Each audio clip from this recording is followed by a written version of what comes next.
Sports ಶೋಗೆ ಸ್ವಾಗತ. ನಾನು ಶಾಂತ. Finally Duleep trophy start ಆಯಿತು. ಇನ್ನೇನಿದ್ರು ನೆಕ್ಸ್ಟ್ ಎಲ್ಲರ ಕಣ್ಣು ಇರೋದು ಭಾರತ ವರ್ಸಸ್ ಬಾಂಗ್ಲಾ ಸರಣಿ ಮೇಲೆ. ಉಭಯ ರಾಷ್ಟ್ರಗಳ ಟೆಸ್ಟ್ ಸರಣಿಗೆ ಇನ್ನು ಉಳಿದಿರೋದು ಕೇವಲ 2 ವಾರಗಳು ಮಾತ್ರ. ಬಟ್ ಇನ್ನೂ ಕೂಡ ಟೀಮ್ ಇಂಡಿಯಾ ಸ್ಕ್ವಾಡ್ ಅನೌನ್ಸ್ ಆಗಿಲ್ಲ. ದುಲೀಪ್ ಟ್ರೋಫಿ ಟೂರ್ನಿ ಮೇಲೆ ಕಣ್ಣಿಟ್ಟಿರೋ BCCI ಬೆಸ್ಟ್ ಪರ್ಫಾರ್ಮೆನ್ಸ್ ನೀಡಿದವರಿಗೆ ಚಾನ್ಸ್ ಕೊಡೋಕೆ ಮುಂದಾಗಿದೆ. ಆದರೆ ಈಗ ಎಲ್ಲರನ್ನೂ ಕಾಡ್ತಿರೋ ಪ್ರಶ್ನೆ ಅಂದರೆ ಅದು ವಿರಾಟ್ ಕೊಹ್ಲಿ ಎಲ್ಲಿ ಅನ್ನೋದು. ಲಂಕಾ ಸರಣಿ ಮುಗಿದ ಮೇಲೆ ವಿರಾಟ್ ಪತ್ತೆಯೇ ಇಲ್ಲ. ಇದೇ ಈಗ ಹಲವು ಕ್ರಿಕೆಟಿಗರ ಕಣ್ಣನ್ನು ಕೆಂಪಾಗಿಸಿದೆ. ಅದಕ್ಕೆ ಕಾರಣ ಆತಂಕ. ಏನದು ಟೆನ್ಷನ್? ಕೊಹ್ಲಿ ಮೇಲೆ ಸಿಟ್ಟಾಗ್ತಿರೋದು ಯಾಕೆ ಅನ್ನೋದನ್ನೇ ಹೇಳ್ತೇನೆ. ನೀವು ಸುದ್ದಿಯಾನದ ಸಬ್ಸ್ಕ್ರೈಬರ್ ಆಗೋದಕ್ಕೆ ಮರಿಬೇಡಿ. ಭಾರತ ಮತ್ತು ಬಾಂಗ್ಲಾದೇಶ ನಡುವಿನ ಟೆಸ್ಟ್ ಸರಣಿ ಸೆಪ್ಟೆಂಬರ್ 19ರಿಂದ ಶುರುವಾಗಲಿದೆ. ಮೊದಲ ಪಂದ್ಯ ಸೆಪ್ಟೆಂಬರ್ 19ರಿಂದ ಚೆನ್ನೈನಲ್ಲಿ ನಡೆದರೆ ಎರಡನೇ ಪಂದ್ಯ ಸೆಪ್ಟೆಂಬರ್ 27ರಿಂದ ನಡೆಯಲಿದೆ. BCCI ಇನ್ನೂ ಕೂಡ ತಂಡವನ್ನು ಅನೌನ್ಸ್ ಮಾಡದ ಕಾರಣ ಯಾರಿಗೆಲ್ಲ ಚಾನ್ಸ್ ಸಿಗಬಹುದು ಅನ್ನೋ ಲೆಕ್ಕಾಚಾರ ಕೂಡ ನಡೀತಾ ಇದೆ. ಬಟ್ ಸ್ಟಾರ್ ಆಟಗಾರರಾದ ರೋಹಿತ್ ಶರ್ಮಾ ಹಾಗೆ ವಿರಾಟ್ ಕೊಹ್ಲಿ ಆಡೋದಂತೂ ಪಕ್ಕ. ಈ ಇಬ್ಬರು ಆಟಗಾರರು ದೇಶೀಯ ಟೂರ್ನಿ ಆಡದೆಯೇ ನೇರವಾಗಿ ಬಾಂಗ್ಲಾ ಸರಣಿಗೆ ಸೆಲೆಕ್ಟ್ ಆಗ್ತಾರೆ. ಬಟ್ ರೋಹಿತ್ ಶರ್ಮಾ ಈಗಾಗಲೇ ಫಿಟ್ನೆಸ್ ಪ್ರಾಕ್ಟೀಸ್ ಅಂತ ದೇಹವನ್ನು ದಂಡಿಸ್ತಾ ಇದ್ರೆ ವಿರಾಟ್ ಕೊಹ್ಲಿ ಪತ್ತೆಯೇ ಇಲ್ಲ. ಇದೇ ಈಗ ಕೆಲ ಕ್ರಿಕೆಟಿಗರ ಅಸಮಾಧಾನಕ್ಕೆ ಕಾರಣ ಆಗಿದೆ. ದೇಶೀಯ ಟೂರ್ನಿಂದ ಕೈ ಬಿಟ್ಟಾಗಲೇ ಸಿಟ್ಟಾಗಿದ್ದ ಮಾಜಿ ಕ್ರಿಕೆಟಿಗರು ಈಗ ತರಬೇತಿಯನ್ನು ಕೂಡ ಪ್ರಾರಂಭ ಮಾಡದೆ ಇರೋದಕ್ಕೆ ಕಿಡಿಕಾರ್ತಿದ್ದಾರೆ. ಇದಕ್ಕೆ ಕಾರಣ ಈ ವರ್ಷದಲ್ಲಿ ಕೊಹ್ಲಿ ಅನುಭವಿಸಿರೋ ಕಳಪೆ ಫಾರ್ಮ್. ಬಾಂಗ್ಲಾ ಸರಣಿ ಆರಂಭದೊಂದಿಗೆ ಟೀಮ್ ಇಂಡಿಯಾ ಮುಂದಿನ 6 ತಿಂಗಳವರೆಗೂ ಕೂಡ ಬ್ಯಾಕ್ ಟು ಬ್ಯಾಕ್ ಪಂದ್ಯಗಳಲ್ಲಿ ಬ್ಯುಸಿಯಾಗಲಿದೆ. ಇದಕ್ಕಾಗಿ ಆಟಗಾರರ ಪ್ರಾಕ್ಟೀಸ್ ಕೂಡ ಜೋರಾಗೇ ಇದೆ. ಆದರೆ ಕಿಂಗ್ ಕೊಹ್ಲಿ ಮಾತ್ರ ಸುಳಿವೇ ಇಲ್ಲ. ಅಭ್ಯಾಸದಿಂದ ಹೊರಗುಳಿದಿರೋ ಕೊಹ್ಲಿಯ ನಡೆ ಅಭಿಮಾನಿಗಳ ವಲಯದಲ್ಲಿ ಆತಂಕಕ್ಕೆ ಕಾರಣ ಆಗಿದೆ. Team India captain Rohit Sharma ಈಗಾಗಲೇ ಭರ್ಜರಿ ಸಿದ್ಧತೆಯನ್ನು ಆರಂಭಿಸಿದ್ದಾರೆ. ದುಲೀಪ್ ಟ್ರೋಫಿಯಿಂದ ಹೊರಗುಳಿದಿರುವ ರೋಹಿತ್ ಶರ್ಮಾ ಮುಂಬೈನಲ್ಲಿ ಪ್ರತ್ಯೇಕವಾಗಿ ಅಭ್ಯಾಸ ನಡೆಸುತ್ತಿದ್ದಾರೆ. ರೋಹಿತ್ ಅಭ್ಯಾಸವನ್ನ team India assistant coach Abhishek Nair monitor ಮಾಡ್ತಿದ್ದಾರೆ. ಹಾಗೆ ಯಂಗ್ಸ್ಟರ್ಗಳಾದ ಯಶಸ್ವಿ ಜೈಸ್ವಾಲ್, ಶುಭ್ಮನ್ ಗಿಲ್ ಕೂಡ ಭರ್ಜರಿ ಅಭ್ಯಾಸ ನಡೆಸಿದ್ದಾರೆ.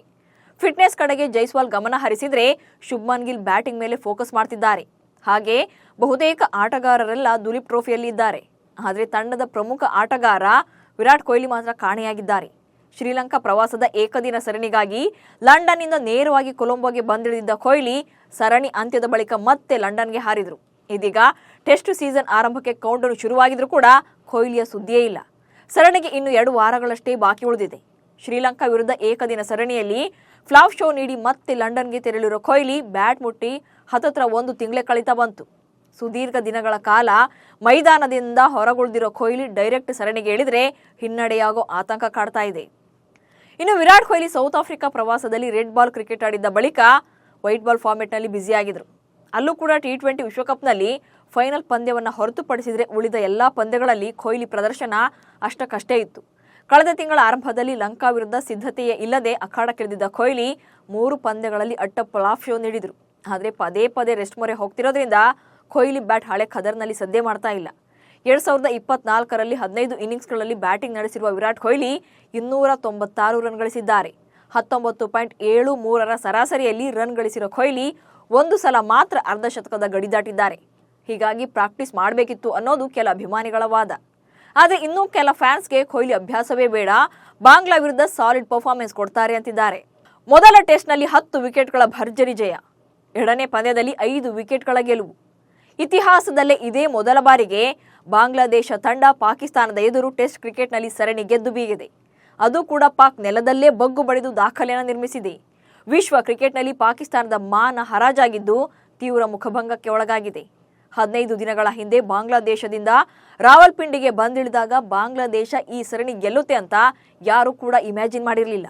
ಆದರೆ ಮೊದಲ ಟೆಸ್ಟ್ನಲ್ಲಿ ಅಮೋಘ ಪ್ರದರ್ಶನ ನೀಡಿದ ಹುಲಿಗಳು 10 ವಿಕೆಟ್ಗಳಿಂದ ಗೆದ್ದು ದಾಖಲೆಯನ್ನು ನಿರ್ಮಿಸಿದರು.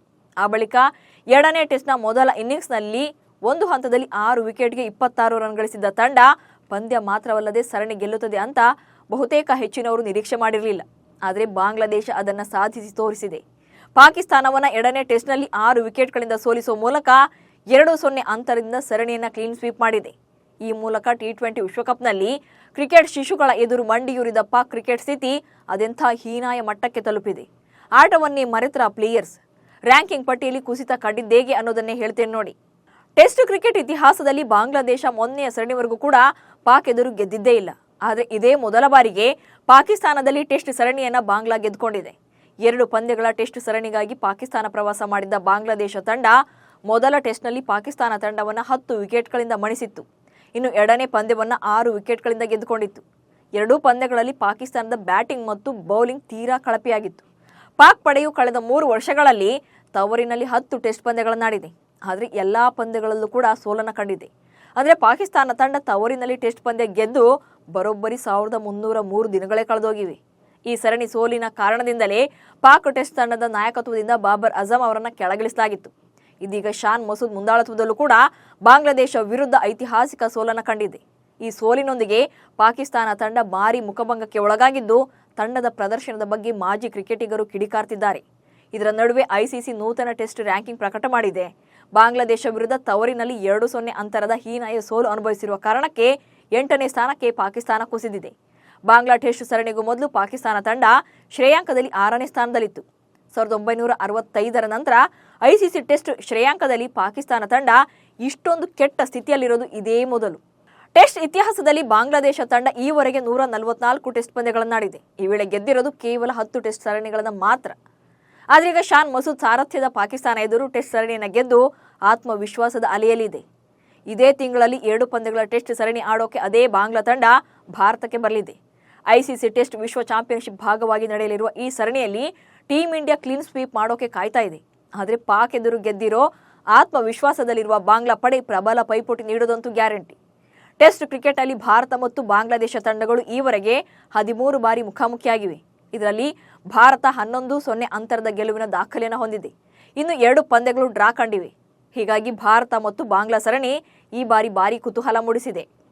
ಬಳ್ಳಾರಿ ಜೈಲಿನಲ್ಲಿರುವ ಕೊಲೆ ಆರೋಪಿ ದರ್ಶನ್ ಭೇಟಿಗೆ ಅಭಿಮಾನಿಗಳು ಬರ್ತಿರೋ ವಿಚಾರ ನಿಮಗೆಲ್ಲ ಗೊತ್ತೇ ಇದೆ. ಆದರೆ ಇಲ್ಲೊಬ್ಬ ಮಹಿಳೆ ನಾನು ದರ್ಶನ್ರನ್ನೇ ಮದುವೆ ಆಗ್ತಾನೆ ಅಂತ ಜೈಲು ಬಳಿ ಹೋಗಿ ರಂಪಾಟ ಮಾಡಿದ್ದಾರೆ. ಬಳ್ಳಾರಿ ನಗರದ ಕೇಂದ್ರ ಕಾರಾಗೃಹದಲ್ಲಿ ಸೆರೆಯಾಗಿರುವ ಆರೋಪಿ ನಟ ದರ್ಶನ್ನನ್ನ ನೋಡಬೇಕು, ಅವರ ಜೊತೆ ಮಾತನಾಡಬೇಕು ಅಂತ ಮಹಿಳಾ ಅಭಿಮಾನಿಯೊಬ್ಬರು ಹಠ ಹಿಡಿದಿದ್ರು. ಕಲಬುರಗಿ ಮೂಲದ ಬೆಂಗಳೂರಿನಲ್ಲಿ ವಾಸ ಇರುವ ಆರ್ ನಗರದ ನಿವಾಸಿ ಲಕ್ಷ್ಮಿ ಎನ್ನುವ ಮಹಿಳೆ ಬೆಂಗಳೂರಿಂದ ಬಳ್ಳಾರಿ ಜೈಲಿಗೆ ತೆರಳಿ ಜೈಲು ಸಿಬ್ಬಂದಿ ಜೊತೆ ವಾಗ್ವಾದ ನಡೆಸಿದ್ದಾರೆ.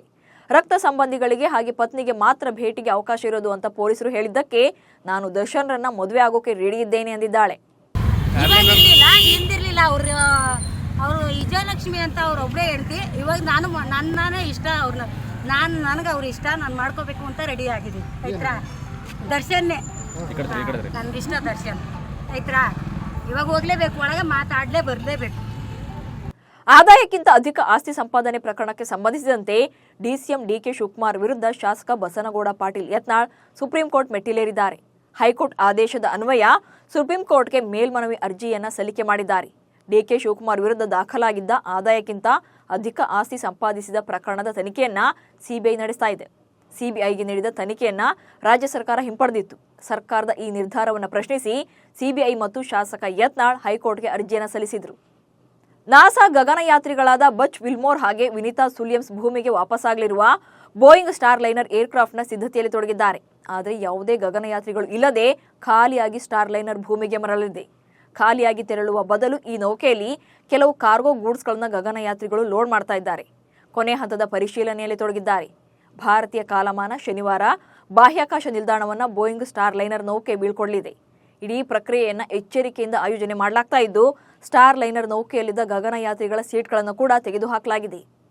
2024ರ ದೇಶಿ ಟೂರ್ನಿ ದುಲೀಪ್ ಟ್ರೋಫಿ ಆರಂಭ ಆಗಿದ್ದು ಬಾಂಗ್ಲಾದೇಶ ವಿರುದ್ಧದ ಟೆಸ್ಟ್ ಸರಣಿಗೂ ಮುನ್ನ ಭಾರತೀಯ ಆಟಗಾರರಿಗೆ ಈ ಟ್ರೋಫಿ ಅತ್ಯಂತ ಮಹತ್ವದಾಗಿದೆ. ಆದರೆ ದುಲೀಪ್ ಟ್ರೋಫಿಯ ಮೊದಲ ಪಂದ್ಯದಲ್ಲೇ ಭಾರತ ಡಿ ತಂಡದ ನಾಯಕನಾಗಿರುವ ಶ್ರೇಯಸ್ ಅಯ್ಯರ್ ಒಂದಂಕಿಗೆ ಸುಸ್ತಾಗಿದ್ದಾರೆ. ಮೊದಲ ಇನ್ನಿಂಗ್ಸ್ನಲ್ಲಿ 16 ಎಸೆತಗಳನ್ನು ಎದುರಿಸಿದ ಶ್ರೇಯಸ್ ಅಯ್ಯರ್ ಕೇವಲ 9 ರನ್ ಗಳಿಸಿ ಪೆವಿಲಿಯನ್ ಸೇರಿದ್ದಾರೆ. ಈ ದೇಶಿ ಟೂರ್ನಿಯಲ್ಲಿ ಅಬ್ಬರಿಸಿ ಭಾರತ ಟೆಸ್ಟ್ ತಂಡದಲ್ಲಿ ಸ್ಥಾನ ಪಡೆಯಬೇಕು ಅನ್ಕೊಂಡಿದ್ದ ಅಯ್ಯರ್ಗೆ ಆರಂಭದಲ್ಲೇ ಹಿನ್ನಡೆಯುಂಟಾಗಿದೆ. ಭಾರತದಲ್ಲಿ 2023-24ರಲ್ಲಿ ಅತಿ ಹೆಚ್ಚು ತೆರಿಗೆ ಪಾವತಿಸಿರುವ ಟಾಪ್ 10 ಸೆಲೆಬ್ರಿಟಿಗಳ ಪಟ್ಟಿಯನ್ನ ಫಾರ್ಚೂನ್ ಇಂಡಿಯಾ ಸಂಸ್ಥೆ ಇತ್ತೀಚೆಗೆ ಬಿಡುಗಡೆ ಮಾಡಿದೆ. ಈ ಪೈಕಿ 6 ಕ್ರಿಕೆಟಿಗರಿದ್ದಾರೆ. ಈ ಪೈಕಿ ನಂಬರ್ 1 ಸ್ಥಾನದಲ್ಲಿರೋದು ಕಿಂಗ್ ವಿರಾಟ್ ಕೊಹ್ಲಿ, 66 ಕೋಟಿ ರೂಪಾಯಿ ತೆರಿಗೆಯನ್ನು ಪಾವತಿಸಿದ್ದಾರೆ. ಹಾಗೆ 2ನೇ ಸ್ಥಾನದಲ್ಲಿರೋ ಮಾಹಿ 2023-24ರಲ್ಲಿ 38 ಕೋಟಿ ರೂಪಾಯಿ ಟ್ಯಾಕ್ಸ್ ಕಟ್ಟಿದ್ದಾರೆ. ಇನ್ನು ಮಾಸ್ಟರ್ ಬ್ಲಾಸ್ಟರ್ ಸಚಿನ್ ತೆಂಡೂಲ್ಕರ್ 28 ಕೋಟಿ ರೂಪಾಯಿ ತೆರಿಗೆ ಪಾವತಿಸಿದ್ದಾರೆ. ಸೌರವ್ ಗಂಗೂಲಿ 23 ಕೋಟಿ, ಹಾರ್ದಿಕ್ ಪಾಂಡ್ಯ 13 ಕೋಟಿ, ರಿಷಬ್ ಪಂತ್ 10 ಕೋಟಿ ರೂಪಾಯಿ ಪಾವತಿ ಮಾಡಿದ್ದಾರೆ. ಇವಿಷ್ಟು ಇವತ್ತಿನ ನ್ಯೂಸ್ ಶೋ ಸುದ್ದಿಗಳು. ನಮಸ್ಕಾರ.